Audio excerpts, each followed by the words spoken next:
थी रास्ते में रेल की पटरी थी। वहां से रेलगाड़ी के सुनीता और उसकी माँ पटरी के पास रुक गई।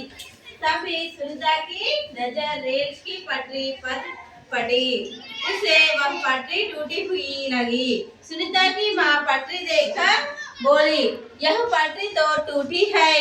दोनों इधर उधर देखने लगी। रेलवे स्टेशन भी दूर था। సో ఏమైంది, సునీత వాళ్ళ యొక్క మదర్ ఏం చేసిరు, గడ్డి అంటే పొలం కాడి నుంచి వాళ్ళు వస్తున్నారు. వచ్చేటప్పుడు ఒక గడ్డి మోపు అనేది కట్టుకొని వస్తున్నారు. ఎందుకు గడ్డి మోపు ఎందుకు తీసుకొని వస్తారు? పశువులకి దాన వేయడం కోసం గడ్డి మోపు తీసుకొని వస్తారు. అలాగా సునీత వాళ్ళ అమ్మ ఇద్దరు పొలం కాడికి వచ్చేటప్పుడు గడ్డి మోపు ఎత్తుకొని వాళ్ళు వెళ్ళే మార్గము ఎలా ఉంది, రైలు పట్టాలతోటి ఉన్నది. ఆ రైలు పట్టాలు దాటి వాళ్ళ ఇంటికి వెళ్ళాలి. సో వాళ్ళు అక్కడి నుంచి వెళ్తుంటే రైలు పట్టాలు అనేది చూసిరు. ఏం చూసిరు? విరగడం చూసిరు. రైలు పట్ట అనేది కొంచెం విరిగినట్టుగా కనిపించినది వాళ్ళ అమ్మకి. ఎవరు కనిపించింది? వాళ్ళ అమ్మకి కనిపించింది.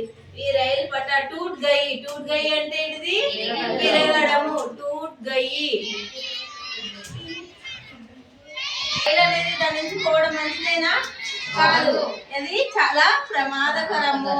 సో ఈ నుంచి రైలు వచ్చే సూచనలు కనబడుతున్నాయి. మనకి ట్రైన్ సౌండ్ అనేది ఎంతో దూరంగా ఉన్నప్పుడే మనకి అర్థమవుతుంది ఖచ్చితంగా ఇప్పుడు ట్రైన్ అనేది వస్తుందని. రైల్వే స్టేషన్ వాళ్ళ ఉన్న దారికి చాలా దూరంగా ఉన్నది. సో వాళ్ళు ఎలాగైనా ఈ మెసేజ్ ని ఆ యొక్క ట్రైన్ డ్రైవర్ కి అందజేయాలని అనుకున్నారు. ఎలా అందజేసిరు? तभी सुनीता ने रेलगाड़ी को आते देखा। वह होने वाली दुर्घटना को सोचकर कांप उठी। సో సునీత రైలు సౌండ్ విని రైలు వస్తుంది అనేది అర్థం చేసుకుంది. ఆమెకి ఏమనిపించింది, ఇప్పుడు ఈ మార్గం నుంచి ఈ యొక్క రైలు పట్టాలు విరిగినాయి కదా, ఈ నుంచి వెళ్తే దుర్ఘటన అనేది ఎంతో ప్రమాదం జరుగుతుంది అని ఆమె ఊహల్లో ఊహించుకొని ఇమాజినేషన్ చేసుకొని చాలా భయపడింది. తవి ఉసే ఏక్ ఉపాయ్ సూझा। అంతలో ఆమెకి ఒక ఆలోచన అనేది బత్తి కో దేఖర్ వాహన్ రుక్ జాతే హై। సో ఆమెకి ఒకనొక సమయంలో విన్నదన్నమాట ఒక మాట. ఏంటిది? రెడ్ లైట్ వేస్తే వాహనాలు అనేవి ఆగుతాయి, వెహికల్స్ అనేవి ఆగుతాయి అని తెలిసి ఆమెకి అది గుర్తొచ్చి ఏం చేసింది, तो वह पटरी के पास जाकर अपनी लाल रंग की ओढ़नी लहरे लगी।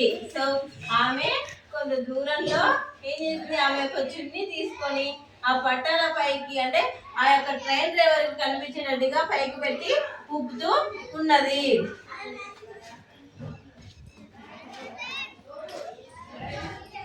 माँ भी दोनों हाथ उठाकर रुकने का संकेत करने लगी।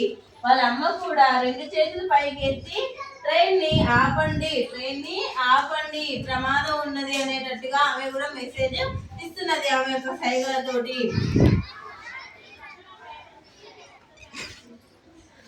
गाड़ी चालक ने लाल कपड़े को लहराता और गाड़ी रोकने को थोड़ी दूर पर गाड़ी रुक गई। సో ఆ డ్రైవర్ కూడా ఏం చేసిండు, వాళ్ళ యొక్క సైగలను చూస్తూ ఆ యొక్క రెడ్ కలర్ చున్నీ ఎగరవేయడం అనేది అతనికి క్లియర్ గా కనిపించి ఏదో సమస్య ఉన్నది, ఎవరో ట్రైన్ ఆపాలని చూస్తున్నారు, ఏదో జరిగి ఉంటుంది అని ఆ డ్రైవర్ ఏం చేసిండు, ఆ ట్రైన్ ని కొద్ది దూరం అంటే ఎంతో స్పీడ్ గా వస్తుంది. ఎట్లా వస్తుంది ట్రైన్? స్పీడ్ గా వస్తుంది. ఆ యొక్క మెసేజ్ చూసిన తర్వాత ఆ డ్రైవర్ ట్రైన్ ని స్లో చేసుకొని కొద్ది దూరంలోనే ట్రైన్ ని ఆపేసింది అనమాట. गाड़ी चला घर तथा कुछ लोग सुनती और उसकी माँ के पास आए। सुनीता ने उन्हें टूटी हुई पटरी दिखाई। సో ఆ డ్రైవర్ ఇంకా అందులో ఉండే గార్డ్ ఇంకా ఎవరు గార్డ్ అంటే తెలుసా, ఒక పోలీసు కూడా ఉంటారు. ఇంకోరు టికెట్ కొట్టే వారు ముగ్గురు వచ్చి అసలు ఏమైంది, ఎందుకు మీరు ట్రైన్ అనేది ఆపిరు, ఎందుకు మాకు మెసేజ్ ఇచ్చిరు అని అడిగారు అనమాట. సునీత ने उन्हें टूटी हुई पटरी दिखाई. సునీత ఏం చేసింది, అక్కడ రైలు పట్టాలు విరిగిపోయి ఉన్నాయి కదా, ఆ యొక్క విరిగిపోయిన రైలు పట్టాలని చూపించింది. పట్రీ देखकर चालक ने कहा कि सुनीता की सूझबूझ से हंसी हजारों जाने बाज गई.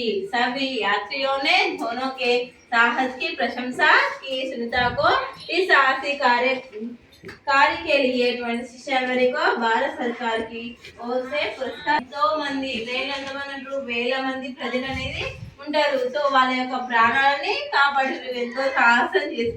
వాళ్ళు ఏమనుకున్నారు, వాళ్ళ ప్రాణాలు పోతాయి ఎలాగా అని ఆలోచించి వాళ్ళు ఆ యొక్క మెసేజ్ అంటే ఏం చేసిరు, రెడ్ కలర్ చున్నీ అనేది ఊపి ఆ ట్రైన్ ని ఆపి ప్రాణాన్ని కాపాడారు. అదే మనకెందుకు చనిపోతారు, ఎంతమంది చనిపోతారు. సో అంతమంది ప్రజల ప్రాణాలు కాపాడినందుకు వాళ్ళకి భారత సర్కార్ అనేది, అంటే సర్కార్ అనేది ప్రభుత్వం, భారత ప్రభుత్వం ఏం చేసింది, వాళ్ళని రిపబ్లిక్ డే రోజు వాళ్ళిద్దరిని పిలిచి వాళ్ళిద్దరికి అవార్డు ఇచ్చి సత్కారం అనేది చేసిరు.